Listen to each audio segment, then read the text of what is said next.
So ayun mga sir, magandang araw sa ating lahat. Ito na naman tayo. Panibagong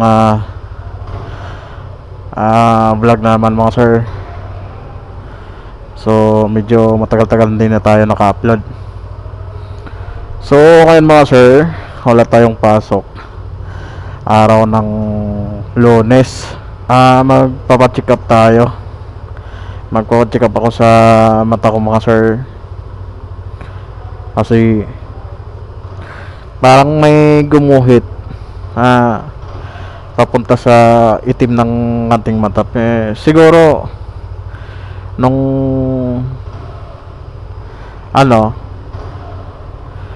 mga nakaraang buwan mga sir, tuloy-tuloy yung pababiyahe nating lalamove. So yung helmet natin mga sir na ginamit, yung half face lang tapos naka-open pa, laging napapasukan ng alikabok yung natin, mata. Kaya siguro nagka ganito mga sir. Kailangan natin ipa-check. Iba naman yung parang ugat-ugat lang siya na pumapasok sa may itim ng mata natin. Wala naman akong naramdaman mga sir. Kaso nga lang, kailangan pa rin natin ipa-check up kasi dati wala yon. Iba naman rin yung sinasabi nila na katarata. Iba yon. So ang pupuntahan natin mga sir na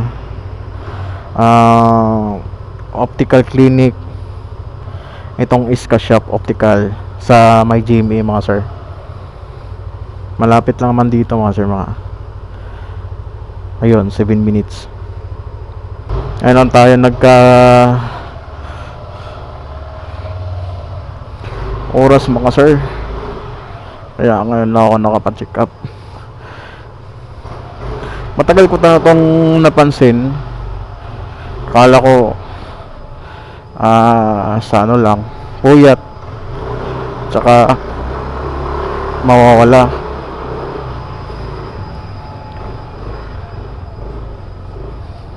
Kaya hindi natin pabayaan mata natin mga sir. Yun yung pinaka importante sa atin, mata natin.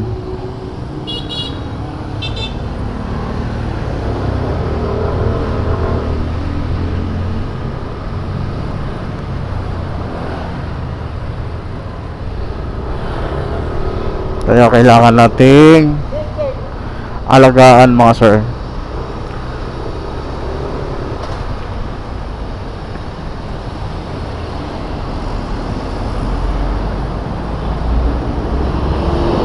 Sobrang init mga sir.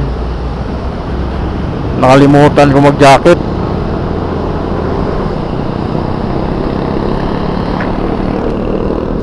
Dapat pala mga sir, pag nagmamaneho tayo ng motor, yung helmet natin dapat naka-close para hindi mapasukan ng alikabok mga mata natin. So palagay ko ang pinagmala ito alikabok.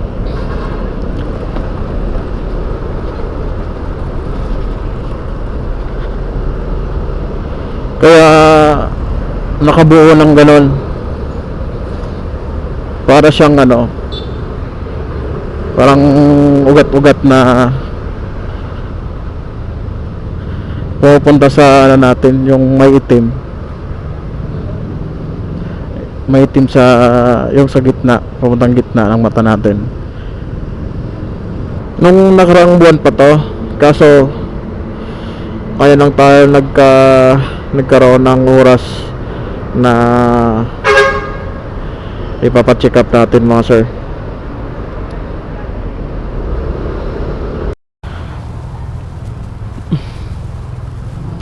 So andito na tayo mga sir.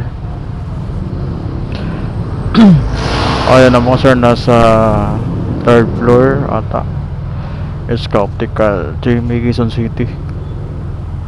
Sa second floor ba yung, excuse me sir, Yung sa second floor ba yan? Scout, second floor. Second floor. Thank you. Helmet. Sige pa.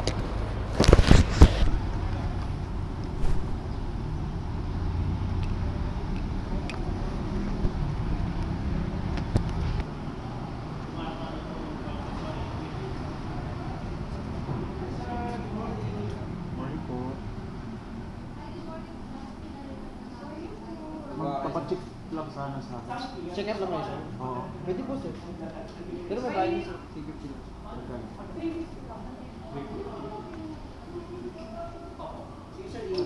Dito, sige sir, pwede na po na pag yung helmet. So, ayun mga sir. Tapos na yung check up natin.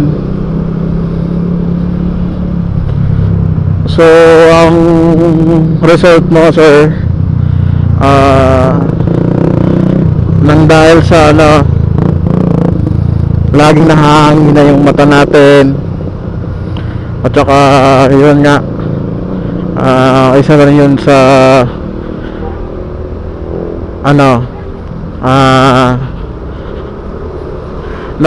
nakaka-apekto sa mata natin yung nahangin at saka na may mga alikabok, lalo na pag nagbibiyahe na nakabukas lang yung helmet natin.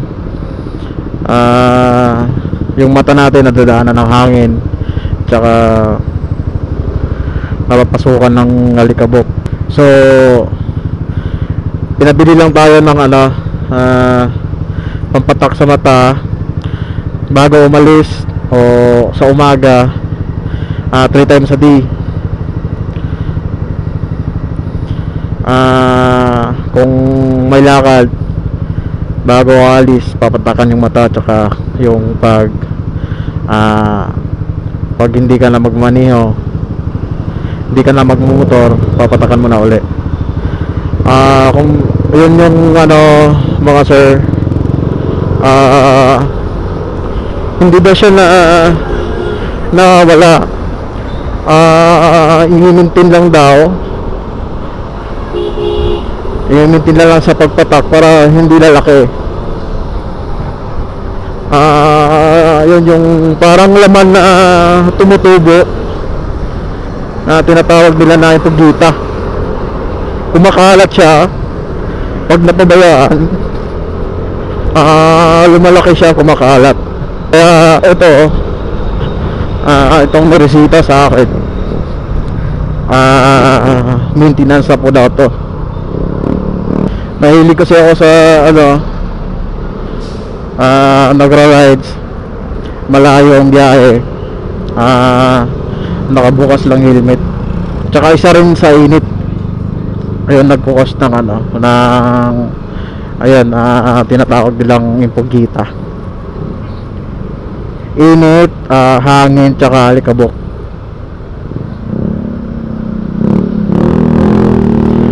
Ayan yung causes ng impugita.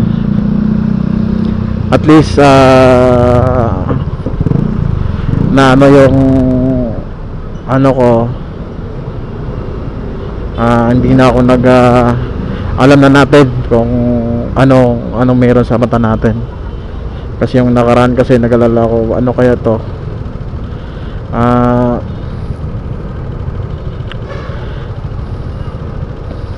kailangan bang palinisan o